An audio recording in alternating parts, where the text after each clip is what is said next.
terkait dengan statement dari Kabitumas Polda Jateng ya. menginformasikan bahwa lokasi kecelakaan memang kami juga ketahui dan kami baca di Jalan Veteran. Kemudian ketika kita cocokkan dengan STP yang kita dapatkan, itu memang menyebutkan di Jalan Dr. Cipto. Oke. Dari situ memang kita kok ada 2 versi, memang ada luka di bibir Mas ya. Ya, bibir. Di bibir, hasil penglihatan kami secara visual memang ada luka di bibir. Kemudian ada juga beberapa lubang yang lain.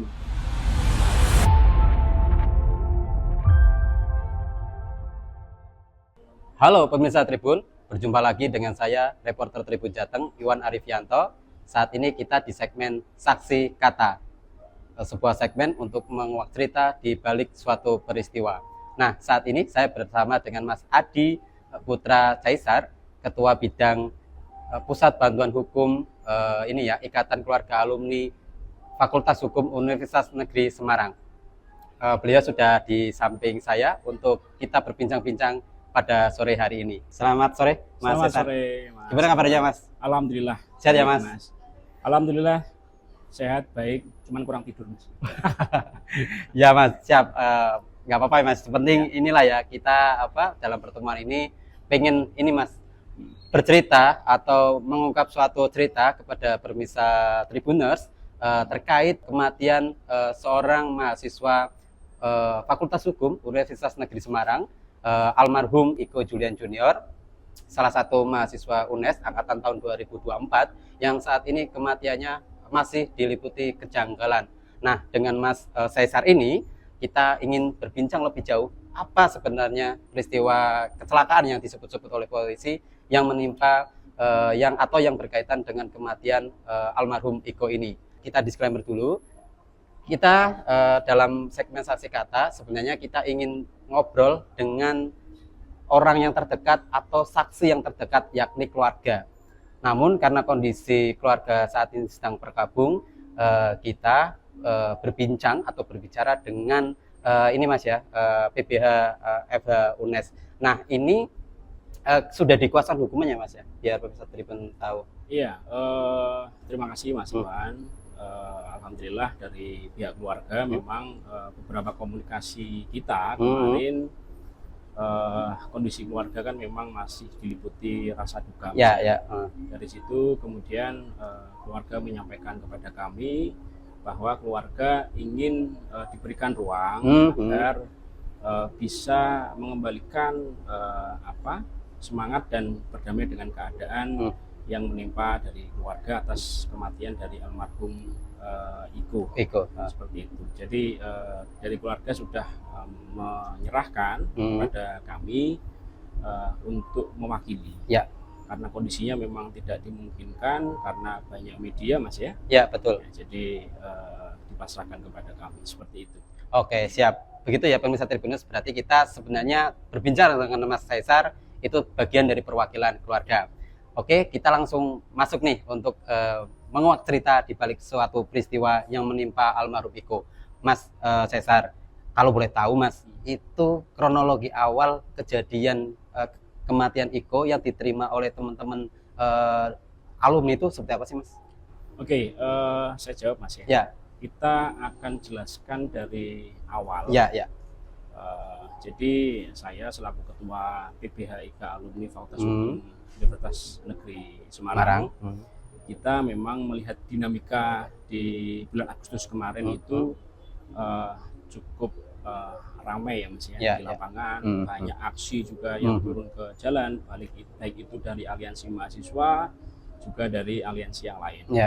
Kemudian dari situ kami para alumni yang tergabung dalam IK alumni Fakultas Hukum UNES memang ada divisi-divisi khusus.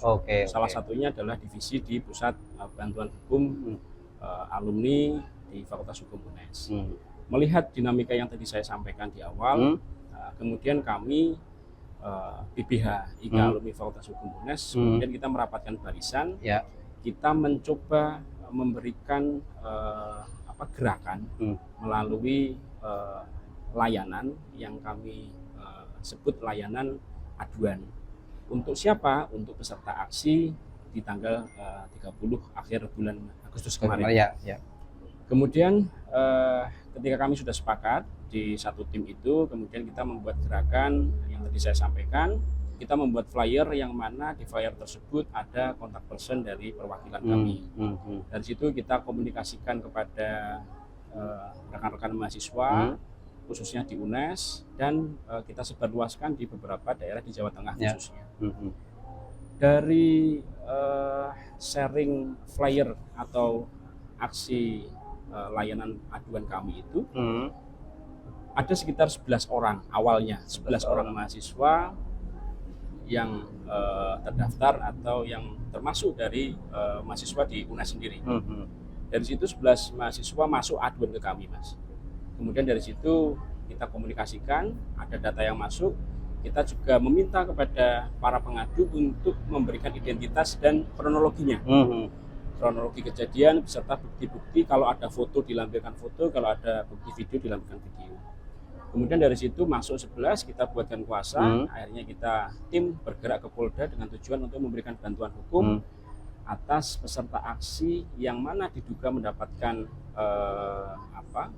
tindakan dari aparat atau pengamanan dari aparat, dalam arti penangkapan.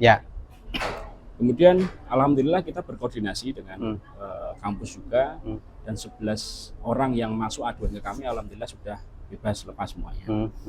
Alhamdulillah juga kita cek tidak ada luka di situ, dan hanya sedikit shock, Mas, ya, karena mungkin baru pertama ada penanganan atau penahanan dari pihak kepolisian.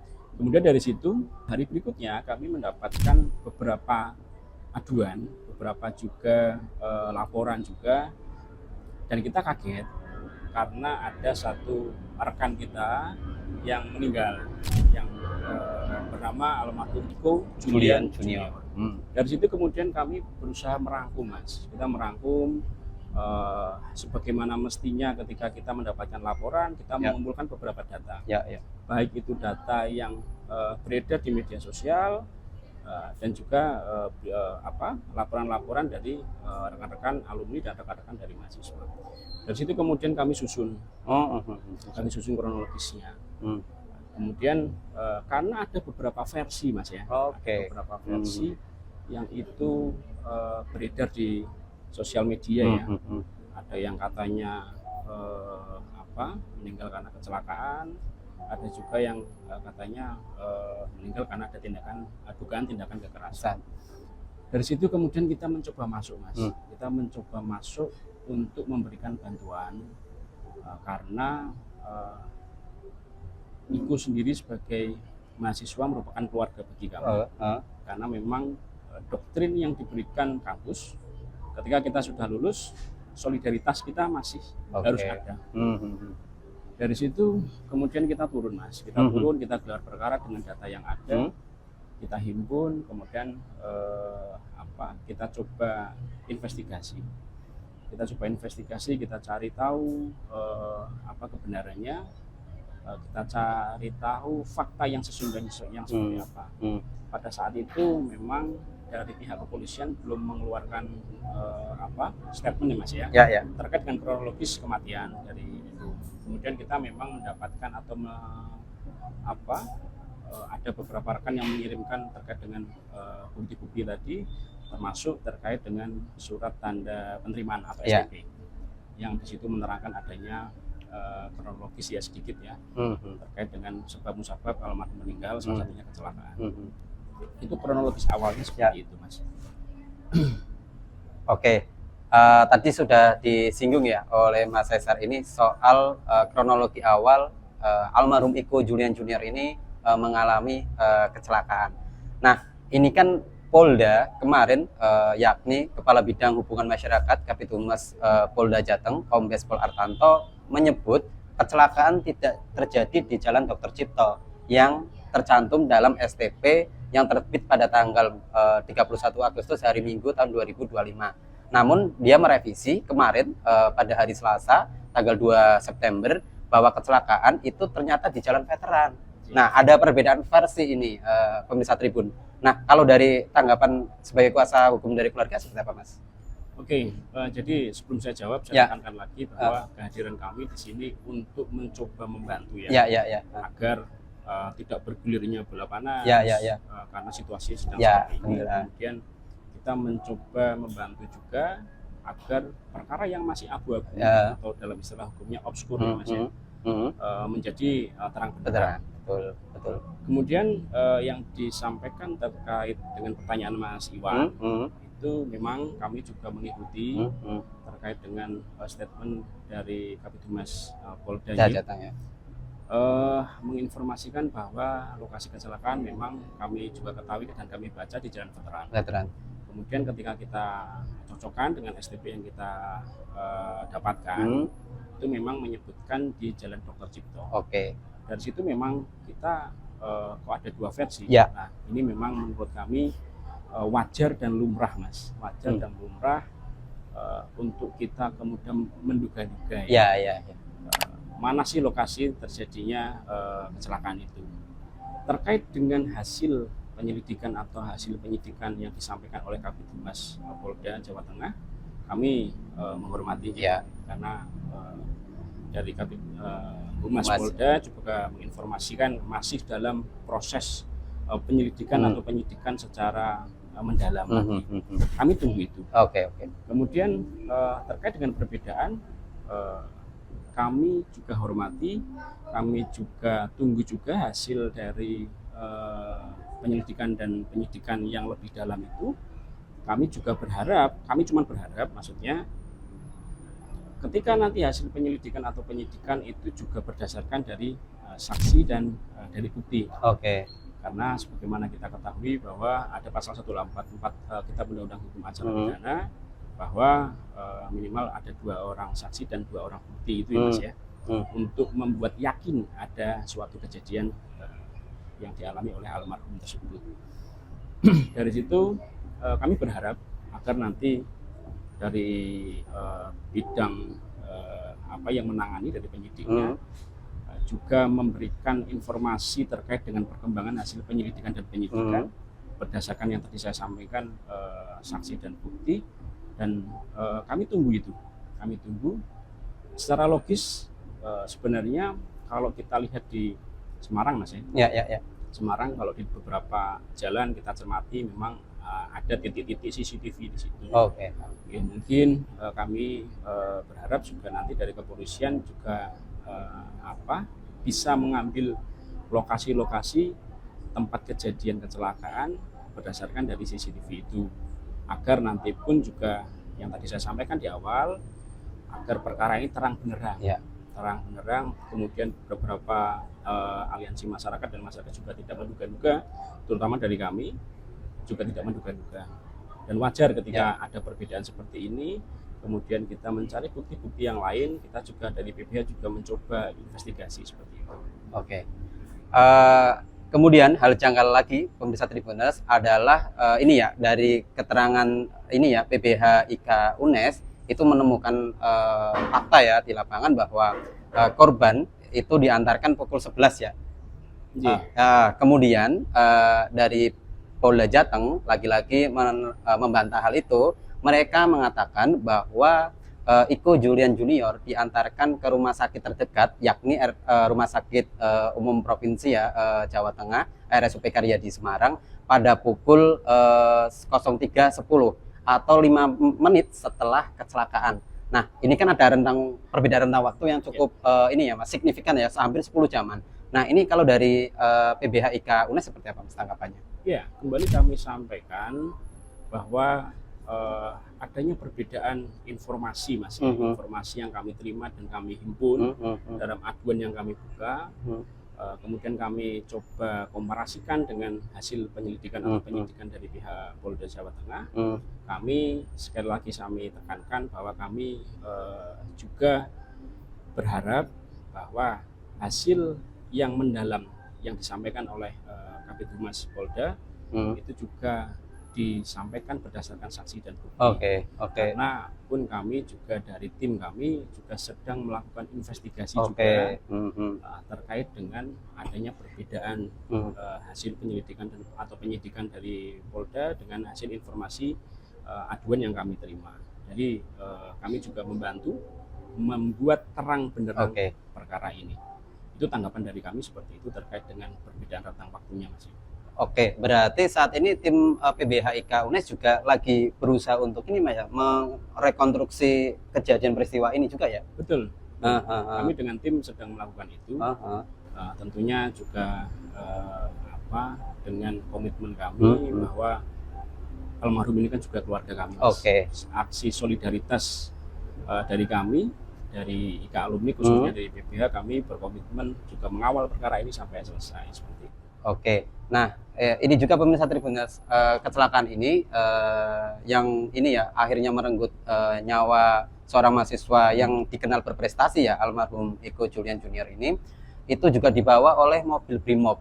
Nah ini kan juga menjadi pertanyaan ya, karena biasanya kejadian atau peristiwa kecelakaan di kota Semarang dibawa oleh mobil ambulan, kemudian alat-alat bukti seperti tas, kemudian motor itu juga biasanya dibawa ke Satuan Lalu Lintas Polrestabes Semarang. Tapi kenapa ini dibawa oleh mobil Brimob? Ini juga menjadi pertanyaan keluarga. Nah kalau dari tim hukum seperti apa Mas memandang kejadian itu? Ya, dari beberapa informasi yang kami terima dari aduan itu, yang senada dengan keterangan dari Kabid Humas, sama ya, dari yang mengantar almarhum pada saat itu menggunakan mobil Brimob.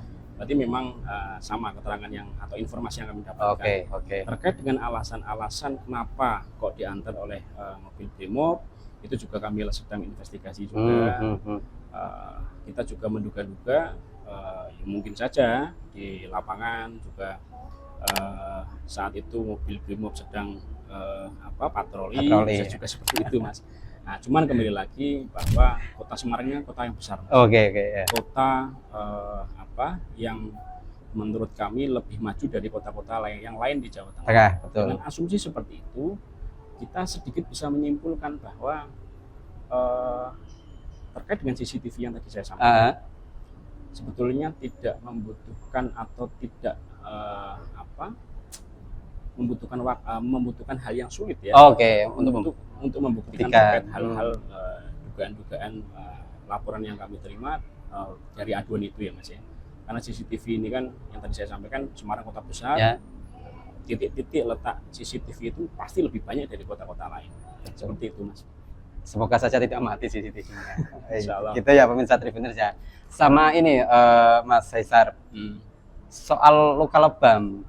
Ini kan sudah mungkin publik juga sudah banyak melihat ya, entah lewat media sosial atau apapun itu, ada luka-luka lebam yang cukup menjadi pertanyaan, kenapa kecelakaan bisa menyebabkan luka lebam. Ini kan muncul berbagai asumsi dan dugaan-dugaan. Nah itu gimana Mas dari tim hukum mencoba untuk membuktikan apa sih penyebab luka-luka yang dialami oleh korban ini?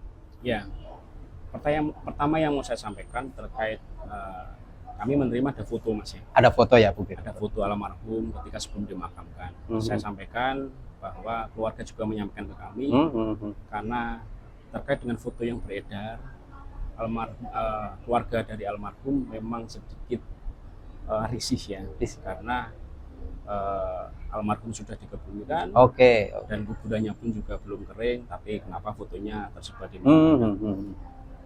Itu yang disampaikan ke kami, dan kami juga berharap dan menghimbau juga kepada rekan-rekan, baik itu masyarakat maupun rekan-rekan media maupun para masyarakat yang aktif di media sosial untuk tidak juga menyebarkan lebih luas, karena itu yang disampaikan ke keluarga agak sedikit tidak pas. Kemudian melanjutkan pertanyaan dari Mas Iwan terkait dengan luka-luka. Kami melihat memang ya di foto yang beredar memang ada luka di bibir Mas ya. Di bibir hasil penglihatan kami secara visual memang ada luka di bibir. Kemudian ada juga beberapa lebam yang lain seperti itu. Cuman kami sekali lagi kita tidak bisa menyimpulkan karena kami tidak ahli di bidang itu. Karena kami bisa menganalogikan secara sederhana bahwa korban diantar ke Rumah Sakit Karyadi, tentunya di situ ditangani oleh tenaga ahli Ya, dokter betul. dan jajarannya. Kemudian pasti juga akan dilakukan pemeriksaan-pemeriksaan yang lain. Nah, mungkin terkait dengan luka-luka yang tadi Mas Iwan tanyakan, saya juga menekankan kepada pihak kepolisian bahwa ada visum et repertum terkait dengan pertanyaan di beberapa sesi terkait dengan luka. Mungkin nanti dari pihak kepolisian bisa berdasarkan dari hasil visum et repertum dari Rumah Sakit Karyadi. Paling kalau dari saya seperti itu, karena secara kami hanya bisa menerangkan secara visual ya. Cuman menurut kami itu tidak begitu berkompeten, karena kami tidak seorang dokter ya yang bisa berkompeten lebih menjelaskan dari visum et repertum itu yang dijelaskan oleh ahli. Seperti itu Mas Iwan. Banyak juga ya PR polisi ya untuk menguak kejanggalan kematian dari ini ya almarhum Iko, termasuk luka lebam itu perlu juga dijawab. Nah, kami juga telah mengonfirmasi ya hal ini kepada Kabid Humas Polda Jateng, Kombes Pol Artanto. Dia memang ini berupaya mencari visumnya untuk menguak Mas luka itu sebenarnya sebabnya karena apa. Nah, ini juga menjadi ini Mas, memang ini agak semacam ini ya opini, tapi perlu dipertanyakan juga karena aku yakin pemirsa Tribun juga bertanya-tanya soal igauan. Jadi almarhum itu sempat mengigau ketika ibunya menunggu dia di rumah sakit, bahwa dia mengigau dengan kalimat kurang lebih seperti ini ya, ampun pak, jangan pukul saya lagi gitu. Nah itu ada ya Mas, memang laporan itu atau fakta itu? Iya, kami menerima laporan ada narasi seperti itu. Ada narasi itu ya. Namun kembali lagi saya tekankan, kami sedang melakukan investigasi ya. Apakah igauan itu benar? Kalaupun itu benar, itu bisa jadi catatan dari pihak kepolisian. Kemudian apakah bisa juga nanti menjadikan bukti awal terkait dengan sebab-musabab kematian dari almarhum. Kemudian terkait dengan igauan itu, sampai dengan detik ini kami belum bisa membenarkan apakah hal itu benar terjadi, karena kami sedang melakukan investigasi juga secara lebih mendalam. Namun ketika ada dugaan asumsi atau dugaan bahwa almarhum meninggal karena kekerasan dan yang lain, kita juga belum bisa simpulkan. Dan terkait dengan keterangan dari Kabid Humas sedang melakukan proses penyelidikan atau penyidikan, kami tunggu itu. Seperti itu Mas. Oke Mas. Nah, yang menjadi pertanyaan ini juga Mas, soal korban yang mengalami luka parah di bagian dalam. Itu ini pemirsa Tribuners sampai harus dioperasi. Ya kan Mas ya, betul ya, sampai harus ditindakkan operasi. Artinya ada luka cukup parah di bagian dalam ya. Nah, itu kan gimana itu Mas, kejadian-kejadian seperti itu? Karena kalau dalam peristiwa kecelakaan kan hanya biasanya kan ini ya paling ya mohon maaf ya, kadang luka-luka patah tulang atau apa, tapi ini kok ada luka di bagian limpa ya kalau nggak salah. Itu gimana Mas? Ada investigasi tersendiri nggak soal itu? Betul Mas, kita dari laporan memang masuk seperti itu. Kemudian kami juga sedang melakukan investigasi lagi menyeluruh ya, apakah memang ada operasi di situ. Cuman beberapa informasi yang kami klarifikasi, memang almarhum sebelum meninggal memang ada tindakan medis berupa operasi di limpa.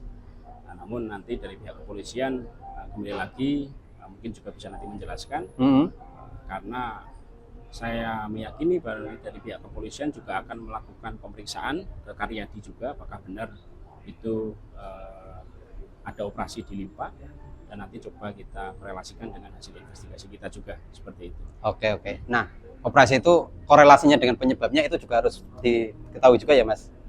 Ya itu nanti ahli yang menjelaskan. Ahli yang menjelaskan ya? Ahli dari dokter mungkin ya, yang menjelaskan ya. Kalau kita hanya mendapatkan informasi karena itu bukan bidangnya kita juga hormati. Karena profesi dokter juga ada sumpah di situ. Saya percaya dari pihak kedokteran juga akan memberikan keterangan yang benar sesuai dengan sumpahnya profesi ya, seperti itu. Siap Mas Cesar. Pemirsa Tribun, tadi ya soal kronologi, kemudian ada kejanggalan-kejanggalan sudah diungkap ini ya Mas Cesar, diceritakan oleh Mas Cesar. Memang ada beberapa hal yang menjadi kejanggalan sedang diinvestigasi oleh tim tim hukum dari PBH IK UNES. Nah, kita tadi malam bahkan menjadi headline ya di koran cetak Tribun Jateng soal doa bersama lilin ya Mas ya di patung Dewi Temis. Dewi Temis yang menjadi simbol keadilan gitu. Keadilan dengan harapan kematian Iko ini menjadi mendapatkan keadilan lah seperti itu. Kurang lebih. Nah, kita pengen tahu Mas, sebenarnya sosok Iko di mata teman-teman alumni maupun teman-teman mahasiswa itu seperti apa? Karena melihat tadi malam itu cukup banyak ya. Apakah ini karena ikatan alumni FH UNES yang cukup kental atau kuat atau gimana gitu? Ya, yang tadi saya sampaikan di awal, memang kami dididik di Universitas Negeri Semarang, khususnya di Fakultas Hukum oleh dosen-dosen kami. Memang solidaritas itu dipupuk sejak dini. Sejak kita mahasiswa, kita dididik untuk solidaritas tinggi. Jadi ketika ada kejadian seperti ini, sangat umum dan sangat lumrah. Ketika ada rekan-rekan dari Mas Iko, almarhum Iko, dan dari alumni juga ikut turun mendoakan. Karena kami juga berharap bahwa Mas Iko yang sudah pergi, itu amal dan ibadahnya diterima oleh Tuhan. Dan terkait dengan agenda yang semalam, memang benar Mas. Memang benar, itu dilakukan atau diselenggarakan di kampus FH Fakultas Hukum UNES dengan doa bersama. Kemudian terkait dengan sosok, memang beberapa rekan-rekan satu angkatan dari Mas Iko ya, itu menerangkan bahwa beliau memang sosok yang baik, humble, dan tergabung di DPM dan aktif juga di mahasiswa ya. Kemudian sosok yang banyak temannya juga, dan wajar ketika beliau pergi meninggalkan rekan-rekan, banyak rekan-rekan yang ikut mendoakan melalui solidaritas doa bersama di patung Dewi Temis dengan harapan keadilan perkara yang simpang siur ini dengan beberapa banyak narasi bisa terungkap seperti apa kebenarannya dan bisa terang benderang, tidak menyisakan satu pertanyaan kejanggalan pun. Itu harapannya dari rekan-rekan mahasiswa dan alumni seperti itu. Nah kalau dari pihak rektorat ya, dari kampus itu ini juga ya menegaskan bahwa sosok Iko ternyata berprestasi karena 2 semester itu nilainya cukup sangat memuaskan seperti itu. Kemudian Iko keluar pada malam sebelum ini ya, kejadian yang menimpa almarhum, itu juga jiwa solidaritas almarhum ya untuk mendatangi temannya yang infonya tertangkap di Mapolda Jateng akibat adanya aksi. Itu betul ya Mas? Ya, memang laporan yang masuk ke kami memang seperti itu, bahwa almarhum izin kepada orang tua untuk keluar. Memang awalnya menurut informasi ya, itu memang dilarang karena dari pihak keluarga memang mengetahui ya situasinya sedang tidak baik-baik saja. Namun karena jiwa solidaritasnya dari almarhum, izin untuk menjemput rekan-rekan yang ada di Polda. Namun kemudian tidak ada kabar sampai ada kabar meninggalnya almarhum, seperti itu. Kalau yang diterima keluarga pukul berapa Mas? Ya, dari laporan yang kami himpun, laporan dari pihak keluarga pukul 11. Namun kami juga akan menginvestigasi lagi. Namun saat ini pun kita juga mengetahui ya sosok kita mengetahui bahwa kondisi keluarga dari almarhum ingin membutuhkan pemulihan dulu atas duka cita yang mendalam dari keluarga atas meninggalnya dari almarhum. Jadi kami tidak bisa secara kemudian mendesak pertanyaan-pertanyaan yang menurut kami sensitif. Seperti itu Mas Iwan. Nah, kita juga ingin mengetahui Mas, saat ini kondisi keluarga itu memang tentu sangat shock berat. Itu almarhum itu anak pertama ya Mas? Iya, anak pertama. Anak pertama, satu-satunya cowok atau? Setahu saya cuma anak pertama. Cuma anak pertama ya. Itu kondisi keluarga saat ini gimana Mas? Apakah dari tim hukum seperti itu, apakah ada upaya untuk semacam mitigasi keamanan atau hal-hal semacam itu? Ya, jadi memang setelah kejadian ini kami juga komunikasi dengan pihak keluarga. Dari pihak keluarga juga meminta kami untuk mengkondisikan agar steril ya lokasi. Jadi juga membatasi ketika nanti ada pelayat setelah meninggalnya Mas Iko kemudian mau melayat, pihak keluarga juga membatasi karena mereka masih membutuhkan waktu untuk membangkitkannya tadi ya yang saya sampaikan. Kemudian kami juga berusaha membuat kondusif juga di lingkungan. Seperti itu sih Mas Iwan. Tapi sejauh ini Mas ya, keluarga ya mohon maaf ya karena ini kan dari upaya pengungkapan fakta ini kan tentu ada beberapa pihak yang diduga tidak senang seperti itu. Itu sudah ada ini nggak Mas? Ada upaya atau ada semacam intervensi yang didapatkan oleh keluarga seperti itu? Ya, kami sangat menjaga erat agar hal itu tidak terjadi. Jadi pihak keluarga sangat percaya penuh dengan kami menjaga amanat itu dan dengan tujuan bahwa agar tidak ada kelompok orang atau pihak-pihak tertentu yang ingin memanfaatkan momen ini ya, kita menjaga itu sih. Oke. Ya semoga keluarga ini ya almarhum tetap inilah ya aman dan selalu sehat seperti itu.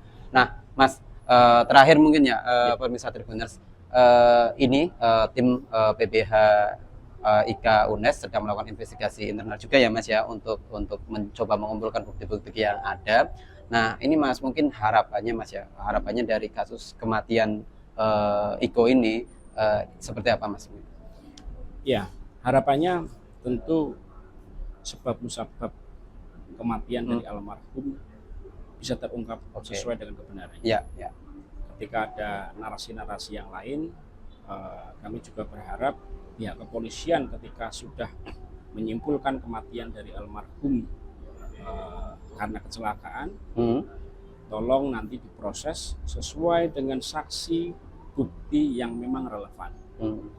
Kemudian apabila dugaan-dugaan kami almarhum Iko meninggal karena bukan kecelakaan dengan alasan bahwa Mas Iko ingin menyuarakan aspirasinya, kami menyampaikan akan mengawal perkara ini sampai tuntas. Karena tidak boleh ada darah setetes pun dari seseorang ketika dia mau menyuarakan keadilan. Itu tidak boleh.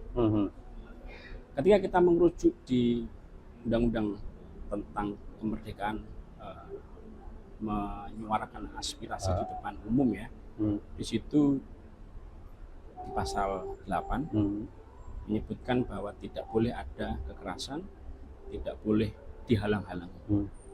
Kami berpedoman dalam aturan undang-undang itu. Tapi kami berharap dengan proses yang sudah dilakukan oleh kepolisian yang mana mengerucut kepada laka lantas ya kecelakaan, kami juga meminta dari pihak kepolisian terbuka kepada masyarakat agar tidak bergulir bola panas dan terbuka kepada masyarakat terkait dengan hasil penyelidikan atau penyidikan berdasarkan bukti-bukti dan saksi yang memang relevan. Seperti itu Mas. Siap Mas. Sampai ini Mas, aku baru kepikiran soal ini Mas. Polda Jateng kan menantang ya kepada tim hukum atau keluarga untuk melaporkan kasus ini. Nah, sebenarnya ini tuh kasus ini apakah semacam delik aduan atau apa Mas? Kok apakah seharusnya polisi memproses kasus ini tanpa harus melapor atau seperti apa? Ya, kalau kita menganalisa terkait dengan adanya delik aduan dan delik biasa, kami menangkap maksud dari pihak kepolisian mempersilahkan ketika ada kejanggalan kemudian melaporkan. Kami berasumsi bahwa pihak kepolisian mempersilahkan kepada pihak keluarga apabila ada kejanggalan-kejanggalan silakan untuk melaporkan. Terkait hal tersebut, kami menangkap bahwa pihak kepolisian mempersilahkan seluas-luasnya kepada pihak keluarga untuk melaporkan terkait dengan adanya dugaan-dugaan yang kami juga rasakan, dengan harapan publik tidak kemudian bergulir bola liar tadi. seperti itu. Kemudian terkait dengan adanya delik aduan dan delik biasa, apabila kacamata dari pihak kepolisian tanpa adanya laporan bisa diproses, ya lakukanlah seperti itu. Dan apabila nanti membutuhkan saksi dan membutuhkan bukti, kami juga berpesan untuk LPSK turun. Apabila nanti dugaan-dugaan yang tadi kita bicarakan itu terjadi, ya, bahwa tidak ada sebab musabab kematian dari almarhum bukan dari kecelakaan. Ya, saya harapkan LPSK juga turun. Karena kami juga khawatir dari beberapa rekan-rekan almarhum itu juga ada intimidasi, ada kemudian teror, ya. Makanya kami berharap juga LPSK juga turun di situ. Terkait dengan pertanyaan Mas Iwan, adanya delik aduan dan delik biasa, kami menanggapinya seperti itu. Kalau itu dari kacamata kepolisian menganggap bahwa bisa diproses tanpa aduan, lakukan.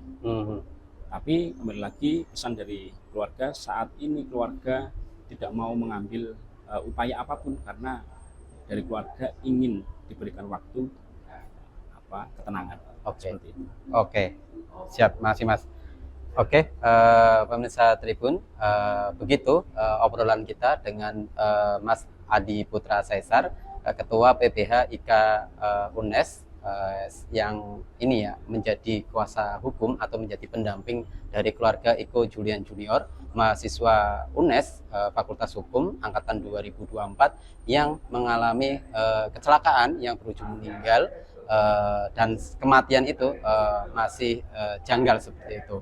Begitu dulu di segmen Saksi Kata. Selamat jumpa lagi di segmen-segmen berikutnya. Terima kasih. Download Tribun X sekarang, menghadirkan lokal menjadi Indonesia.